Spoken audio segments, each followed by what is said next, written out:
What's up, guys? Zach Calhoon here. Hope you're having a great day. I'm on the move today because I'm going to meet a potential customer, have a meeting set up here in the Houston area.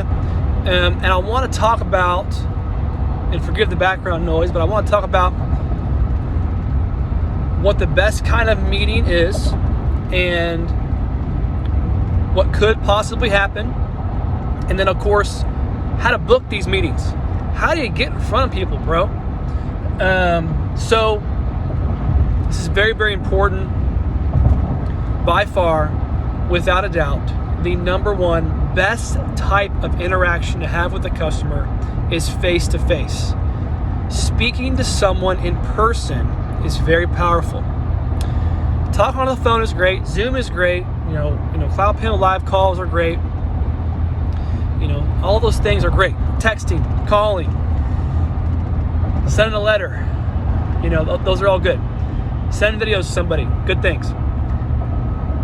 But the best way to build trust fast is in person. And the reason for this is a couple things. Number one, you get to show you're the real deal. People who show up in person are the real deal.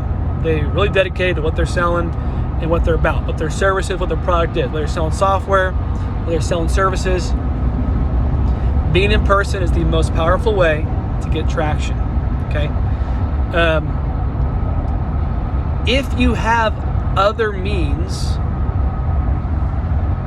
to replace the in-person visit, then by all means do that. And what I mean is, if you have a referral that can lead to a phone call, or if you have an advertising campaign you're running that leads to a calendar, that books time on your calendar, and you can have a call together with somebody, then that's also a great way to have a meeting. But when it comes to rapport and building a relationship with somebody, because ultimately what you're doing when you're asking for a transaction is to start a relationship. Think about it like that. When you do that, you will build the most rapport possible, and you kind of create a little bit of chemistry, a little jive, a little bit of you kind of testing the waters with your client. And what ends up happening is at the end of the meeting, the prospect either knows they want to date you or they know they don't. And they may have objections and business cases and questions, etc. But in regards to do they want to work with you, that's a big question in someone's mind. Are they annoyed by you?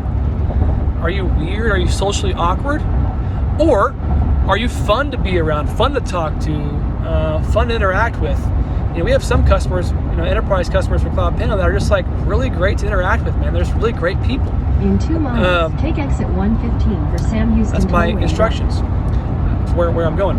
So those are the kind of people you want to interact with, right? And you're not always going to get that. Sometimes you're going to get people that are difficult to speak to, difficult to work with. But at the end of the day, people buy from people. They don't buy from your brand. They don't buy from your domain name or how beautiful your pictures look. At the end of the day, they buy from people. This is a very important concept. So if you can go in person and it's going to help your case, then by all means, go do that. It's a big deal. It's the best meeting by far. You're going to get down to brass tacks quickly, okay? So be willing to do that. That's number one. Number two, how do you book these meetings? How do you book the best meeting in the world? And what's the process look like?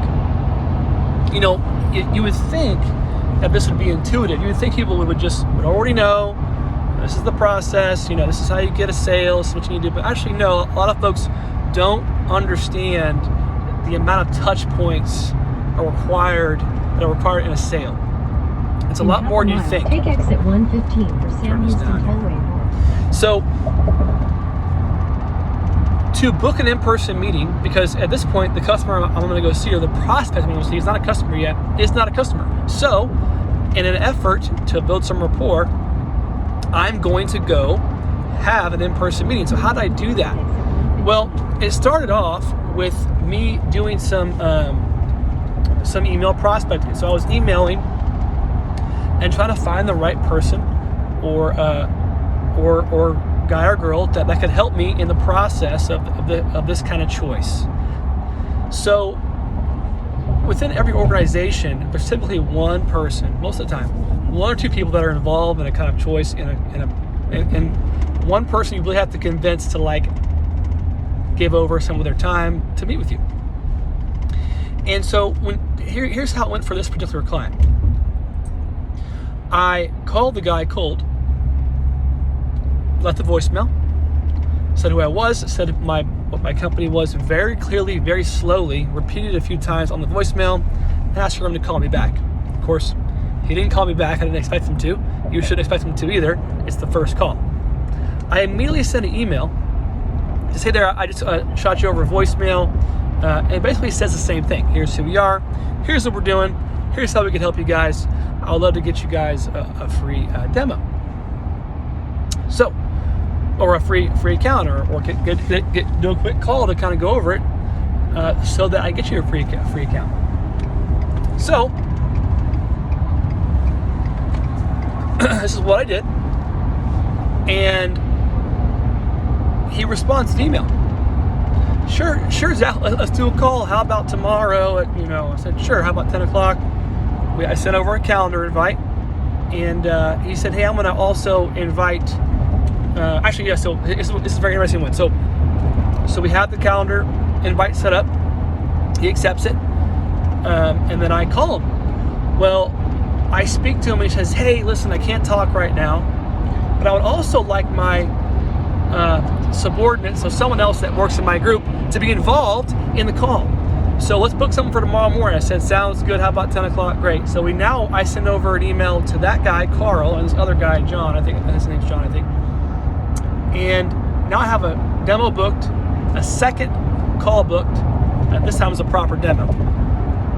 So on this demo, we walk through the product, walk through the service, walk through what it's about, how it works, what it looks like, what the price points are, everything. And we said, okay, well, let us think about it. I said, okay.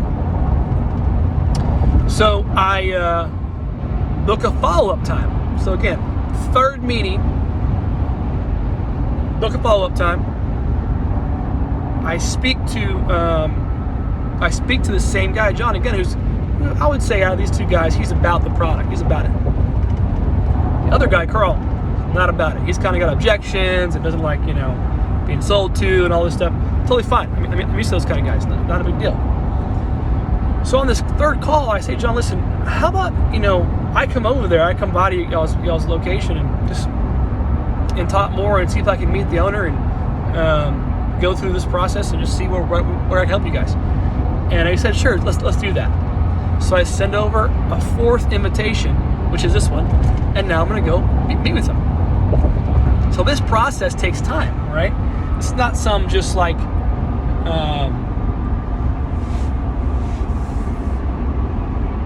one call close, one call turn to account kind of thing. It is definitely a lot of touch points, a lot of effort, a lot of emails, messages, calendar invitations, and a lot of follow-ups and proposals involved. And once the proposal's in hand, how do you close them, right? So I'm going to go to this meeting, and I have no idea what to expect because I feel like I got like 50% buy-in. One guy's about it, one guy's not about it. He's kind of like, give me all the reasons why he shouldn't do it. So we'll see what happens. But in this situation, I sent over the invite, and guess what? The guy John, who's like interested, who's all about it, he accepts my invite. The guy Carl, who's not interested, declines my invite. That's okay. I'm still going to show up because good things can happen.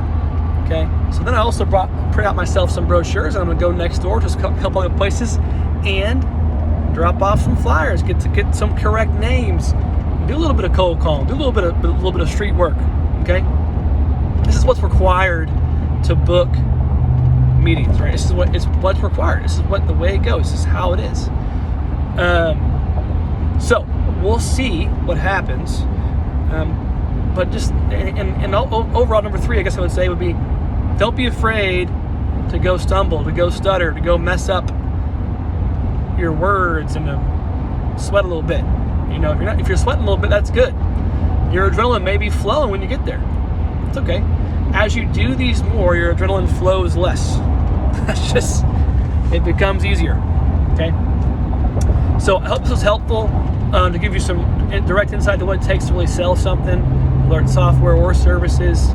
Requires lots of touch points, lots of effort, lots of follow up. Your goal as a salesperson is to get them to a yes or a no, and to maintain rapport the entire time. Remove objections, maintain rapport, help them get results, and get them to success. Okay? All right, that's enough for this video. Talk later.